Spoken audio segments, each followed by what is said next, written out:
Hello guys, രാവിലെ തന്നെ രണ്ടുപേരും നല്ല തിരക്കിലാണ്.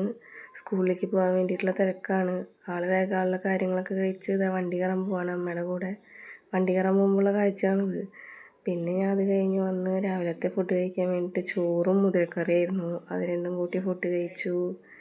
പിന്നെ കുറച്ച് മാതളനാരങ്ങ ഉണ്ടായിരുന്നു. അത് കുറച്ച് ശ്രദ്ധിച്ചില്ലെങ്കിൽ പണി കിട്ടും. അപ്പോൾ അത് പൊളിച്ച് ജ്യൂസ് കുടിച്ചു. ജ്യൂസ് നമുക്ക് കുറച്ചേ കിട്ടിയുള്ളൂ, രണ്ടെണ്ണം ഉണ്ടായിരുന്നുള്ളൂ, എന്നാലും കുറച്ചേ കിട്ടിയുള്ളൂ. പിന്നെ ഉച്ചയ്ക്ക് നമുക്ക് കൊള്ളിയും നല്ല മുളകിട്ട മീൻ കറിയായിരുന്നു. അത് രണ്ടും കൂട്ടി ഉച്ചയ്ക്കത്തെ ഫുഡ് ഉഷാറാക്കി. പിന്നെ നമുക്ക് വൈകുന്നേരം ചായക്ക് ബ്രെഡും കൊള്ളിയും തന്നെയായിരുന്നു. ഞാൻ അമ്മയും കൂടിയിട്ടാണ് കുടിക്കുന്നത്. ചായ കുടി കഴിഞ്ഞു. ചായ കുടിച്ചുകൊണ്ടിരിക്കുകയാണ്. പിന്നെ അത് ആ പൂച്ചയോട് അനിയത്തി കാര്യമായിട്ട് എന്തൊക്കെയോ സംസാരിക്കുന്നുണ്ട്. പിന്നെ പച്ചക്കറിക്കാരൻ വന്നപ്പോൾ നമ്മൾ കുറച്ച് പച്ചക്കറി വീട്ടിലേക്ക് വാങ്ങിച്ചിട്ടുണ്ടായിരുന്നു. അതേ കൊണ്ടുവന്ന് വീട്ടിൽ വെച്ചു. കുറച്ച് നേരം TV കണ്ടു. ഇതൊക്കെയാണ് നമ്മൾ ഇന്നത്തെ ഒരു ദിവസം എന്ന് പറയുന്നത്. Okay, bye.